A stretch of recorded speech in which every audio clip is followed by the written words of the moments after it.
Hello friends, this is Maha. எல்லாரும் எப்படி இருக்கீங்க? நல்லா இருக்கீங்களா? என்கிட்ட நிறைய பேர் பார்த்தீங்கன்னா நிறைய கேள்விகள் கேட்குறீங்க. ஸோ அந்த கேள்வியில் நான் ஒரு கேள்விக்கான ஆன்சரை இன்றைக்கி கொண்டு வந்திருக்கேன். நீங்கள் என்ன கேள்வி கேட்டீங்க அப்படின்னா, சப்ஜெக்ட் ப்ரோனோன்னா என்ன, ஆப்ஜெக்ட் ப்ரோனோன்னா என்ன அப்படின்னு சொல்லிட்டு கேட்டிருக்கீங்க. ஸோ இந்த வீடியோவில் இதை நான் ரொம்ப கிளியராக, ரொம்ப சூப்பராக, ஈஸியாக உங்களுக்கு சொல்லிக் கொடுக்க போகிறேன். ஸோ வீடியோவை ஸ்கிப் பண்ணாமல் கவனமாக கவனிங்க. அதுக்கு முன்னாடி நம்ம சேனலை இப்போ தான் நீங்கள் ஃபர்ஸ்ட் டைம் பார்க்குறீங்க அப்படின்னா சப்ஸ்கிரைப் பண்ணிக்கோங்க. வீடியோ பிடிச்சிருக்குன்னா லைக் பண்ணிட்டு இந்த வீடியோ நிறைய பேருக்கு நீங்கள் ஷேர் பண்ணுங்கள். ஃபர்ஸ்ட் நம்ம எல்லாருக்குமே பார்த்தீங்கன்னா சப்ஜெக்ட் ப்ரோனோன் அப்படிங்கிறத தெரிஞ்சால் தான் ஆப்ஜெக்ட் ப்ரோனோன் தெரியும். ஓகேங்களா? சப்ஜெக்ட் ப்ரோனோன்னா ரொம்ப ஈஸியாக சொல்லிக் கொடுக்குறேன். இப்போது ஒரு பையன் இருக்கான், அந்த பையனோட பேர் ராஜா. இப்போ அந்த பையனை பார்த்தீங்கன்னா நம்ம எப்படியும் கூப்பிடலாம். சொல்லுங்க பக்கம். அவன், அவன் தான் சப்ஜெக்ட் ப்ரோனோன். புரிஞ்சுச்சா? இப்போ ஒரு பொண்ணு இருக்காங்க, அவங்க பேர் ராணி. இப்போ அந்த ராணி அவங்கள நம்ம எப்படியும் கூப்பிடலாம். சூப்பருங்க, கரெக்டாக சொல்லிட்டீங்க. அவள், அவள் தான் சப்ஜெக்ட் ப்ரோனோன். அதாவது ஒரு நவுனை ரீப்ளேஸ் பண்ணக்கூடிய வேர்ட் தான் சப்ஜெக்ட் ப்ரோனோன். புரிஞ்சிருச்சா? நான் உங்களுக்கு ரொம்ப ஈஸியாக சிம்பிளாக சொல்லிக் கொடுக்கேன். இந்த கான்செப்ட் நீங்கள் கண்டிப்பாக தெரிஞ்சு வச்சுருக்கணுங்க. ரொம்ப பேசிக் தான். இங்கே பாருங்களேன், நான், நான்னா என்ன குறிக்கும்? நான், நான் தான் சப்ஜெக்ட் ப்ரோனோன். இப்போது நான் ஆப்ஜெக்டாக மாறும்போது நான் எப்படி மாறுவேன் அப்படின்னா, இங்கே பாருங்கள், என்னை, என்னை, என்னை அப்படின்னா மீ அப்படின்னு சொல்லுவோம். நான் சொல்ல சொல்ல பின்னாடி நீங்கள் பேசிகிட்டே வாங்க. நான் அப்படின்னா ஐ, என்னை அப்படின்னா மீ. நான் தான் சப்ஜெக்ட் ப்ரோனோன், மீ தான் ஆப்ஜெக்ட் ப்ரோனோன். ஸோ இந்த மாதிரி நம்ம மிச்சம் இருக்கிற சப்ஜெக்ட்க்கு நம்ம பார்க்கலாமா? கொஞ்சம் ஃபாஸ்ட்டாக என் கூட சேர்ந்து பேசுங்க. நிறைய பேருக்கு தெரியும், பட் நீங்கள் கேட்ட கேள்விக்காக நான் அகைன் இந்த வீடியோ நான் பண்ணுறேன். ஓகேங்களா? ஓகே. இப்போது அவன் அப்படிங்கிறது சப்ஜெக்ட் ப்ரோனோன். அவன் அப்படின்னா ஹி. இப்போ அது ஆப்ஜெக்டாக மாறும்போது அவனை அப்படின்னு மாறும். Him, he subject, him object. Third பாருங்கள், அவள் சப்ஜெக்ட், அவள்னா ஷீ. ஆப்ஜெக்டாக மாறும்போது எப்படி மாறுது அப்படின்னா ஹெர். அவள், ஷீ, அவளை, ஹெர். நான் நிறைய எக்ஸாம்பிள்ஸ் கொடுப்பேன், உங்களுக்கு ரொம்ப ஈஸியாக புரியும். ஓகேங்களா? இப்போ ஃபோர்த் பாருங்கள், நாங்கள் அப்படின்னா வி. We subject. ஆப்ஜெக்டாக எப்படி மாறுவோம் அப்படின்னா எங்களை, அஸ், அஸ். இந்த மாதிரி சின்ன சின்ன வேர்ட்க்கு நீங்கள் கரெக்டாக அதோட மீனிங் புரிஞ்சு வச்சாதான் உங்களால் ஒரு சென்டென்ஸை பேசும்போது கொஞ்சம் ஸ்ட்ரக் ஆகாமல் ஈஸியாக பேச முடியும். ஓகே, நெக்ஸ்ட் பாருங்களேன், அவர்கள் சப்ஜெக்ட், தே அப்படின்னு சொல்லுவோம். ஆப்ஜெக்டாக மாறும்போது அவர்களை அப்படின்னு மாறும். தெம், தே சப்ஜெக்ட், தெம் ஆப்ஜெக்ட். ஃபைனல் பாருங்கள், நீ அல்லது நீங்கள் ரெண்டுக்குமே ஒன்று தான். யூ தான் சொல்லுவோம். You subject pronoun. ஆப்ஜெக்டாக மாறும்போது உன்னை, உங்களை எப்படின்னு மாறும். பாருங்கள், நீ வரும்போது சிங்குலராக பேசும்போது உன்னைன்னு மாறும். நீங்கள் அப்படின்னு வரும்போது உங்களை அப்படின்னு மாறும். இந்த ஒரு விஷயத்தை நல்லா கவனிங்க. யூ மட்டும் பார்த்தீங்கன்னா சப்ஜெக்டாக இருக்கும்போது யூ தான் வரும், ஆப்ஜெக்டாக மாறும்போதும் யூ தான் வரும். ஓகே, இந்த பேசிக் கான்செப்ட் புரிஞ்சிடுச்சா? ஈஸியாக புரிஞ்சிடுச்சா? இப்போ நான் உங்களுக்கு இங்கே ஒரு 3 சிம்பிளான சென்டென்ஸ் எழுதியிருக்கேன். ஸோ அந்த 3 சென்டென்ஸுமே ரொம்ப ஈஸி, நம்ம அதிகமாக பேசக்கூடிய சென்டென்ஸ் தான். ஸோ நம்ம இப்போ இந்த கான்செப்டை வச்சு இந்த சென்டென்ஸை நம்ம எழுதலாமா, பேசி பழகலாமா? ஃபர்ஸ்ட் ஒன் பாருங்கள், நான் அவனை கூப்பிட்டேன். ஃபர்ஸ்ட் இந்த சென்டென்ஸை பார்த்த உடனே இந்த சென்டென்ஸ் எந்த காலத்தில் இருக்குது அப்படிங்கிறத ஃபர்ஸ்ட் நம்ம பார்க்கணும்.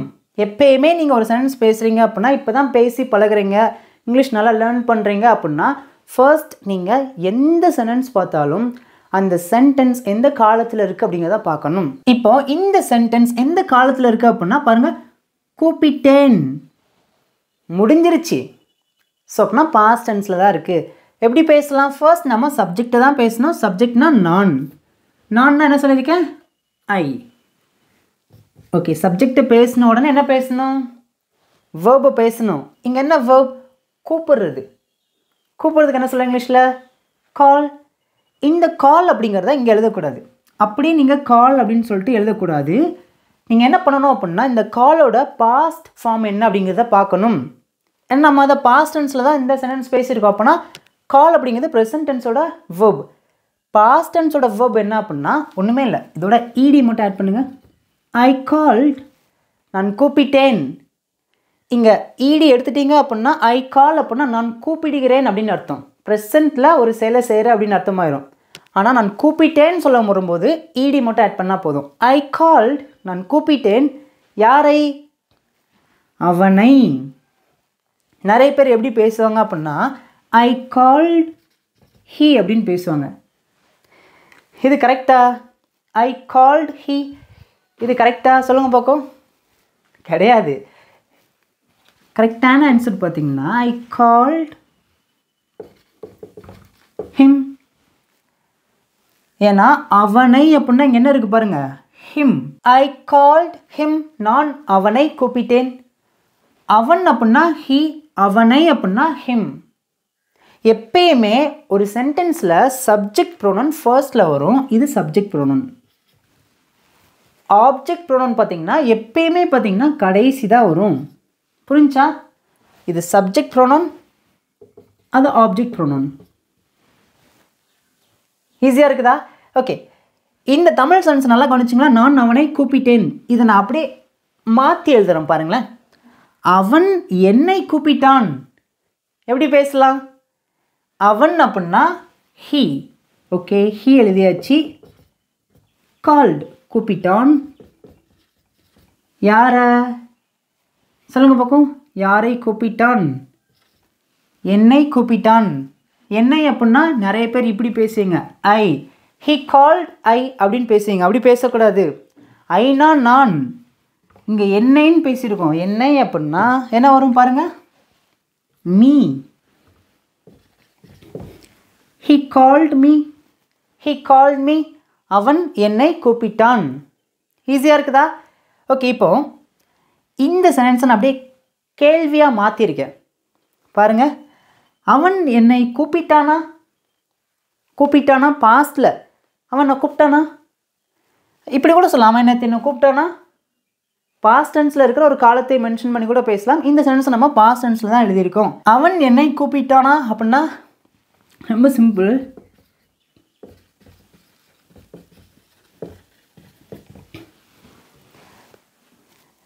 இந்த சென்டென்ஸ் கரெக்டா? சொல்லுங்க பார்க்கும். நிறைய பேருக்கு இந்த இடத்துல பயங்கர குழப்பம் இருக்கும். இந்த வேர்போட பாஸ்ட் ஃபார்மில் இருக்கிற வேர்பையே அப்படியே பேசுவீங்க. அப்படி பேசக்கூடாதுங்க. டிட் ஹீ கால்டு மீ அப்படின்னு பேசக்கூடாது. டிட் ஹீ கால் மீ, அவன் என்னை கூப்பிட்டானா? இதுதான் கரெக்டான ஆன்சர். நிறைய பேர் கேட்பீங்க, அப்போனா இந்த சென்டென்ஸ் பாஸ்ட் டென்ஸில் தானே இருக்குது. அப்போனா நம்ம பாஸ்ட் டென்ஸில் இருக்கிற வேர்பை தானே பேசணும். ஏன் இங்கே நம்ம ப்ரெசன்ட் டென்ஸில் இருக்கிற வேர்பை பேசியிருக்கோம் அப்படின்னு சொல்லிட்டு ஒரு கேள்வி வரும். நல்லா கவனிங்க. எப்பயுமே நம்ம பாஸ்ட் டென்ஸில் ஒரு சென்டென்ஸை நம்ம பாசிட்டிவாக பேசுகிறோம் அப்படின்னா அந்த இடத்துக்கு மட்டும்தான் நம்ம வேர்பை, பாஸ்ட் ஃபார்மில் இருக்கிற வேர்பை நம்ம பேசணும். நீங்கள் நெகட்டிவ் சென்டென்ஸ் பேசும்போது அல்லது பாசிட்டிவாக நெகட்டிவாக கொஷின் கேட்கும்போது அதுக்குள்ளே வர்ற வேர்ப் கண்டிப்பாக பாஸ்ட் ஃபார்மில் இருக்கிற வேர்ப் வரவே கூடாது. ஏன்னா டிட் அப்படின்னாவே பாஸ்ட் டென்ஸுக்குரிய ஆக்சிலரி வேர்ப் அப்படிங்கிறது நமக்கு தெரியும். ஸோ நமக்கு ஒரு சென்டென்ஸில் ஒரு பாஸ்ட் ஃபார்ம் இருந்தாவே போதும். பாஸ்ட் டென்ஸில் தான் நம்ம ஒரு கேள்வி கேட்குறோம் அப்படின்னு சொல்லிட்டு. ஸோ இந்த இடத்துல நீங்கள் பாஸ்ட் ஃபார்மில் இருக்கிற வேர்பை நீங்கள் ஆட் பண்ணி பேசக்கூடாது. புரிஞ்சா? ஓகே ஃப்ரெண்ட்ஸ், உங்களுக்கு இந்த பேசிக் கான்செப்ட் புரிஞ்சிருச்சா? இப்போ நம்ம என்ன பண்ணலாம் அப்படின்னா இதே மாதிரி இந்த கான்செப்டை வச்சு நம்ம இன்னும் நிறைய சென்டென்ஸை நம்ம பேசி பழகலாம். நீங்கள் பிகினர்ஸாக இருக்கீங்க அப்படின்னா கண்டிப்பாக இந்த வீடியோ உங்களுக்கு ரொம்ப ரொம்ப யூஸ்ஃபுல்லாக இருக்கும். ஓகே, இப்போ நம்ம நிறைய சென்டென்ஸை நம்ம பேசி பழகலாங்க. இப்போ செகண்ட் பாருங்கள். இங்கே நான் ஒரு 3 சென்டென்ஸ் எழுதியிருக்கேன். ஃபர்ஸ்ட்னு பாருங்கள், நான் அவளை நேசிக்கிறேன். எப்படி பேசலாம்? எல்லாருக்குமே ஆன்சர் தெரியும். ஃபர்ஸ்ட் சப்ஜெக்டை தான் பேசணும். சப்ஜெக்ட்னா நான். நெக்ஸ்ட் என்ன பேசணும்? வேர்பு பேசணும். இங்கே என்ன வேர்ப்? நேசிக்கிறேன். I love. நிறைய பேர் இப்படி பேசுவீங்க. இங்கே என்ன பேசியிருக்கோம்? அவளை அப்படின்னு பேசியிருக்கோம். அப்படின்னா அந்த இடத்துல ஐ லவ் ஷீ அப்படின்னு பேசுவீங்க. ஸோ அப்படி பேசக்கூடாதுங்க. அவளை அப்படின்னா இங்கே பாருங்கள், ஹர். ஐ லவ் ஹர். நான் அவளை நேசிக்கிறேன் அப்படின்னா ஐ லவ் ஹர் அப்படின்னு பேசணும். இப்போ இதை நான் அப்படியே மாற்றி எழுதுறேன் பாருங்களேன். அவள் என்னை நேசிக்கிறாள். ஆன்சர் தெரிஞ்சிருச்சா? உங்களுக்கு ஆன்சர் தெரிஞ்சுன்னா என்ன பண்ணுங்கள், காமெண்ட்டில் உங்களோட ஆன்சர் நீங்கள் டைப் பண்ணிட்டே வரலாம். அவள் என்னை நேசிக்கிறாள் அப்படின்னா அவள் அப்படின்னா என்ன சொல்லியிருக்கோம்? ஷீ லவ் என்னை அப்படின்னு பேசியிருக்கோம். என்ன அப்படின்னு அப்படி சொல்லலாம்? மீ. Is it correct? இந்த சென்டென்ஸ் கரெக்டா? ஆமாங்க, கரெக்டாக தான் தெரியுது. இங்கே அவள் அப்படின்னா ஷீ கரெக்டாக பேசியிருக்கோம். என்னை அப்படின்னா மீ கரெக்டாக தானே பேசியிருக்கோம். வேர்பையும் பேசிட்டோம். இங்கே என்ன தப்பு இருக்குது அப்படின்னு கேட்குறீங்களா? தப்பு இருக்குங்க, மிஸ்டேக் இருக்குது. என்ன அப்படின்னா இங்கே நம்ம லவ் அப்படிங்கிற வேர்போட நம்ம எஸ் ஆட் பண்ணணும். ஏன் எதுக்கு கேட்குறீங்களா? ஆன்சர் பண்ணுறேன். ரொம்ப ஈஸி தான். இந்த சென்டென்ஸ் நான் என்ன சொல்லியிருக்கேன், எப்போயுமே நம்ம ஒரு சென்டென்ஸ் இங்கிலீஷில் பேசும்போது பார்க்கும்போது அந்த சென்டென்ஸ் எந்த காலத்தில் இருக்குது அப்படிங்கிறத பார்க்கணும். நேசிக்கிறாள் இப்போ ப்ரெசண்ட் அப்படின்னா நம்ம எப்பயுமே ப்ரெசன்ட் டென்ஸை பேசும்போது ஒரு பாசிட்டிவான சென்டென்ஸ் பேசுகிறோம் அப்படின்னா தேர்ட் பர்சன் சிங்குலர், அதாவது ஹீ, ஷீ, இட் இந்த 3 சப்ஜெக்டை வச்சு நம்ம ஒரு வேர்பை பேசுகிறோம் அப்படின்னா அந்த வேர்போட நம்ம எஸ் அல்லது இஎஸ் ஆட் பண்ணி பேசணும். புரிஞ்சா? இந்த ஷீ அப்படிங்கிறது தேர்ட் பர்சன் சிங்குலருக்கு உள்ளே வந்துருச்சா? அப்படின்னா இதுக்கப்புறம் வரக்கூடிய வேர்புன்னா லவ். இந்த வேர்போட நம்ம எஸ் அல்லது இஎஸ் ஆட் பண்ணி பேசணும். நம்ம இந்த ஷீ அப்படிங்கிற சப்ஜெக்ட்க்கு அப்புறம் வேர்போட எஸ் மட்டும் ஆட் பண்ணால் போதும். ஏன்னா இ அப்படிங்கிறது முன்னாடி இருக்குது. ஸோ இந்த இடத்துல இஎஸ் ஆட் பண்ண தேவையில்ல. ஷீ லவ்ஸ் மீ அவள் என்னை நேசிக்கிறாள். ஓகே, இப்போ நான் அதை கேள்வியாக கேட்குறேன். அவள் என்னை நேசிக்கிறாளா? இதை நம்ம பேச்சுருக்கலாம். அவன் நான் லவ் பண்ணுறாளா? இதை எப்படி கேட்கலாம்? சொல்லுங்க பார்ப்போம். டஸ் ஷீ லவ் மீ? இந்த இடத்துல நீங்கள் லவ் அப்படிங்கிற வேர்போட எஸ் ஆட் பண்ணக்கூடாது. புரிஞ்சிருச்சா? ஏன் அப்படின்னா நம்ம இங்கே ஆக்ஸலரி வேர்பை வச்சு பேசியிருக்கோம். ஒரு கேள்வியாக கேட்கும் போது அதில் வரக்கூடிய வேர்ப் கண்டிப்பாக ப்ரெசன்ட் ஃபார்மில் தான் இருக்கணும். அதோட எதையுமே ஆட் பண்ணி பேசக்கூடாது. நல்லா கவனிச்சுக்கோங்க. எப்பயுமே நம்ம ஒரு சிம்பிள் ப்ரெசன்ட் டென்ஸில் பாசிட்டிவான சென்டென்ஸ் பேசுகிறோம் பார்த்தீங்களா, அதுக்கு மட்டும்தான், அதுவும் பர்டிகுலராக தேர்ட் பர்சன் சிங்குலர் கூட மட்டும்தான் வரக்கூடிய வேர்போட எஸ் அல்லது இஎஸ் நம்ம ஆட் பண்ணி பேசணும். அதாவது இந்த 3 சப்ஜெக்ட்க்கு மட்டும்தான், அதுவும் பாசிட்டிவ் சென்டென்ஸ்க்கு மட்டும்தான் பொருந்தும். புரிஞ்சிருச்சா? ஈஸியாக இருக்குதா? ஓகே, இங்கே ஏன் நம்ம டஸ் வச்சு கேட்டிருக்கோம்? ஏன் டூ வச்சு கேட்கலாம்ல அப்படின்னு கேள்வி இருக்கா? நல்லா கவனிச்சுக்கோங்க. தேர்ட் பர்சன் சிங்குலரை வச்சு நம்ம ப்ரெசன்ட் டென்ஸில் ஒரு கேள்வி கேட்குறோம். அது பாசிட்டிவாவோ நெகட்டிவாவோ டஸ் வச்சு தான் கேட்கணும். அதுவே பாஸ்ட் டென்ஸ்க்கு நம்ம ஒரு கேள்வி கேட்குறோம் அப்படின்னா எந்த சப்ஜெக்ட் வந்தாலும் டிட் வச்சு தான் கேட்கணும். ஓகே, இந்த கான்செப்ட் உங்களுக்கு புரிஞ்சிருச்சா? நான் அவளை நேசிக்கிறேன். I love her. அவள் என்னை நேசிக்கிறாள். She loves me. அவள் என்னை நேசிக்கிறாளா? Does she love me. Okay, இன்னும் நம்ம அடுத்து நிறைய சென்டென்ஸ் பேசலாமா? தேர்ட் ஒன் பாருங்க. நான் நாளை அவர்களை பார்ப்பேன். நான் நாளைக்கு அவங்கள பார்ப்பேன் அப்படின்னு பேசியிருக்கோம். ஸோ இந்த சென்டென்ஸில் நம்ம அவர்களை அப்படின்னு பேசியிருக்கோம். அதாவது அவர்களை பற்றி நம்ம பேசியிருக்கோம். ஸோ உங்களுக்கு ஆன்சர் தெரிஞ்சுன்னா உங்களோட ஆன்சரை கமெண்ட்டில் நீங்கள் சொல்லுங்கள். எப்படி பேசலாம்? ஃபர்ஸ்ட் நம்ம சப்ஜெக்டை தான் பேசணும். சப்ஜெக்ட்னா நான் அப்படிங்கிறது ஐ. ஓகே, சப்ஜெக்டை பேசணுன்னா என்ன பேசணும்? நல்லா கவனிங்க. அகைன் நான் சொல்கிறேன், ஒரு சென்டென்ஸை பார்த்தோன்னே அந்த சென்டென்ஸ் எந்த டென்ஸில் இருக்குன்னு பார்க்கணும். பார்ப்பேன் ஃப்யூச்சர். நம்ம ஃப்யூச்சரில் ஒரு பாசிட்டிவான சென்டென்ஸ் பேச வரோம் அப்படின்னா கண்டிப்பாக சப்ஜெக்ட்க்கு அப்புறம் நம்ம ஆக்ஸலரி வேர்பை நம்ம ஆட் பண்ணி பேசணும். ஃப்யூச்சர் டென்ஸோட auxiliary verb will. I will அதுக்கப்புறம் என்ன பேசணும்? வேர்பை பேசணும். என்ன வேர்ப் இங்கே பார்க்குறது? சி. ஐ வில் சி நான் பார்ப்பேன். யாரை? அவர்களை. இந்த இடத்துல நீங்கள் ஐ வில் சி தே அப்படின்னு பேசக்கூடாது. ஏன்னா அவர்களை அப்படிங்கிறது பார்த்திங்கன்னா ஆப்ஜெக்ட். இங்கே நம்ம சப்ஜெக்டை பேசியாச்சு. ஐ தான் சப்ஜெக்ட். ஆப்ஜெக்டாக என்ன இருக்குது அப்படின்னா அவர்களை. இந்த இடத்துல ஐ வில் சி தே அப்படின்னு பேசக்கூடாது. ஐ வில் சி தெம் அப்படின்னு பேசணும். ஓகேங்களா? I will see them. நான் அவர்களை பார்ப்பேன். எப்போ அப்படின்னா நாளை. I will see them tomorrow.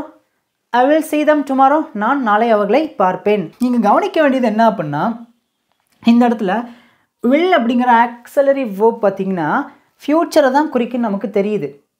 So இந்த இடத்துல நீங்கள் I see them tomorrow அப்படின்னு பேசாதீங்க. அப்படி பேசக்கூடாது. I see them அப்படின்னா நான் அவர்களை பார்க்கிறேன், நான் அவர்களை பார்க்கிறேன் அப்படின்னு அர்த்தம். இங்கே நம்ம நாளைக்கு அப்படிங்கிறத பேச வரும்போது டுமாரோ அப்படின்னு பேசியிருக்கோம். பட் இருந்தாலும் இந்த இடத்துல நீங்கள் I will அப்படிங்கிற ஆக்ஸலரி verb வச்சு நீங்கள் பேசணும். I will see them tomorrow. புரிஞ்சா? ஈஸியாக இருக்கா? ஓகே, இப்போ நெக்ஸ்ட் ஒன் பாருங்கள். அவர்கள் நாளை என்னை பார்ப்பார்கள். இதை நான் அப்படியே ஆப்போசிட்டாக எழுதியிருக்கேன். கொஞ்சம் மாற்றி ஆப்ஜெக்டை சப்ஜெக்டாக போட்டு சப்ஜெக்டை ஆப்ஜெக்டாக போட்டிருக்கேன். அவ்வளோதான். எப்படி பேசலாம்? அவர்கள் நாளை என்னை பார்ப்பார்கள். இதை நம்ம பேச்சு வழக்கில் அவங்க நாளைக்கு என்ன பார்ப்பாங்க. ஓகே, எப்படி பேசலாம்? அவர்கள் அப்படின்னா தே. பேசுங்க பார்க்கும். தே will see. இந்த இடத்துல ஐ அப்படின்னு பேசக்கூடாது. they will see I. அவர்கள் நாளை என்னை பார்ப்பார்கள் அப்படின்னு பேசக்கூடாது. என்னை அப்படின்னா ஆப்ஜெக்ட் ப்ரோனவுன். பேசுங்க. they will see me. they will see me. அவர்கள் என்னை பார்ப்பார்கள் எப்போ அப்படின்னா நாளை. tomorrow. they will see me tomorrow. அவர்கள் நாளை என்னை பார்ப்பார்கள்.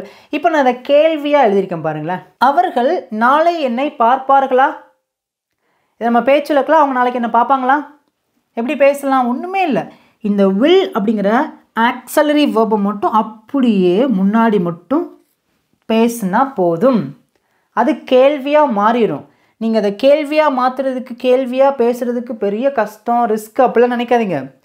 ஏன் will அப்படிங்கிற ஆக்ஸலரி வேர்ப் இருக்குது அப்படின்னா, ஒரு ஆக்ஸலரி வேர்ப் ஒரு சென்டென்ஸில் இருக்கும்போது அந்த சென்டென்ஸ் எந்த காலத்தில் இருக்குது அப்படிங்கிறத நமக்கு காமிக்கும். ரெண்டாவது பார்த்திங்கன்னா, ஒரு சென்டென்ஸை நம்ம கேள்வியாக கேட்கும்போது கண்டிப்பாக ஆக்ஸலரி வேர்பை வச்சு மட்டும்தான் கேள்வி கேட்க முடியும். இங்கே ஆக்ஸலரி வேர்ப் ரெண்டாவது இடத்துல இருக்குது. இதை அப்படியே தூக்கி ஃபர்ஸ்ட் போட்டிங்கன்னா இதுதான் கேள்வி கேட்குற சென்டென்ஸாக மாறும். பேசுங்க. will பேசியாச்சு, அதுக்கப்புறம் சப்ஜெக்டை பேசணும். will they see me tomorrow? Question mark போட மறக்கக்கூடாது. கண்டிப்பாக கொஷின் மார்க் போட்டே ஆகணும். ஓகேங்களா? will they see me tomorrow? will they see me tomorrow? அவர்கள் நாளை என்னை பார்ப்பார்களா? எவ்வளோ ஈஸியாக இருக்குது பார்த்தீங்களா? ஓகே, இப்போ ஃபைனலாக நம்ம நீ இதை வச்சு நம்ம இந்த மாதிரி ஒரு சென்டென்ஸ் நம்ம பேசலாமா? நான் அடுத்த வாரம் உன்னை சந்திப்பேன். இதை நம்ம பேச்சுலக்கில் நான் அடுத்த வாரம் உன்னை மீட் பண்ணுவேன் அப்படின்னு சொல்லியிருக்கோம். எப்படி பேசலாம்? ஃப்யூச்சரில் தான் அந்த சென்டென்ஸ் இருக்குதுன்னு சொல்லிட்டு நல்லா தெரியுது. ஃபர்ஸ்ட் நம்ம சப்ஜெக்டை பேசணும். சப்ஜெக்ட்னா நான், ஐ. அதுக்கப்புறம் will அப்படிங்கிற ஆக்ஸிலரி verb பேசணும். அதுக்கப்புறம் verb பேசணும். சந்திக்கிறது மீட் அப்படின்னு சொல்லுவோம். யாரை? உன்னை. உன்னை அப்படின்னா யூ அப்படின்னு சொல்லுவோம். நல்லா கவனிச்சுக்கோங்க. யூ அப்படிங்கிறது சப்ஜெக்டாக வரும்போதும் யூ தான் வரும், ஆப்ஜெக்டாக மாறும்போதும் யூ தான் வரும். ஓகேங்களா? ஐ வில் மீட் யூ. எப்போ உன்னை சந்திப்பேன்னு சொல்லியிருக்கேன் அப்படின்னா அடுத்த வாரம், நெக்ஸ்ட் வீக். That's all. அவ்வளோதான். I will meet you next week. நான் அடுத்த வாரம் உன்னை சந்திப்பேன். இப்போ அடுத்து பாருங்களேன். இது கொஞ்சம் மாற்றி எழுதியிருக்கேன். நீ அடுத்த வாரம் என்னை சந்திப்பாய். எப்படி பேசலாம்? ரொம்ப simple. You will meet me next week. இந்த இடத்துல நீங்கள் you will meet I next week அப்படின்னு பேசக்கூடாது. ஓகே, இதை நான் எப்படி கேள்வியாக கேட்டிருக்கேன் அப்படின்னா, நீ அடுத்த வாரம் என்னை சந்திப்பாயா? கேள்வியாக கேட்டிருக்கோம். ஸோ என்ன பண்ணணும்? ஒன்றுமே இல்லை. இங்கே இருக்கிற ஆக்ஸிலரி verb will அப்படிங்கிறத அப்படியே முன்னாடி எழுதுனா போதும். பேசுங்க பார்க்கும். will you meet me next week? புரிஞ்சிச்சா? will you meet me next week? அடுத்த வாரம் என்னை சந்திப்பாயா? இப்போ நல்லா கவனிங்களேன்.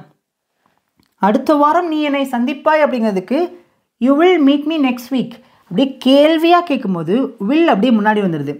will you meet me next week? அடுத்த வாரம் நீ என்னை சந்திப்பாயா? ஈஸியாக புரிஞ்சிருச்சா? ஓகே, இப்போ உங்களுக்கான டெஸ்ட் வரப்போது நீங்கள் தான் ஆன்சர் பண்ண போகிறீங்க. பார்க்கலாமா?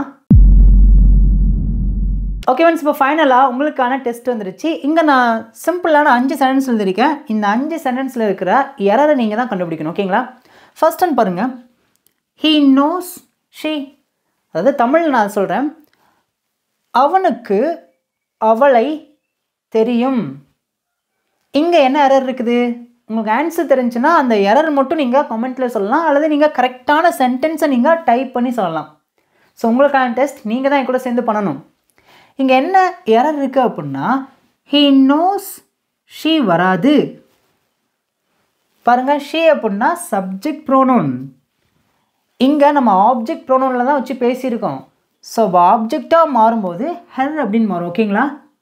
புரிஞ்சிருச்சா? ஹீ நோஸ் ஹர், அவனுக்கு அவளை தெரியும்.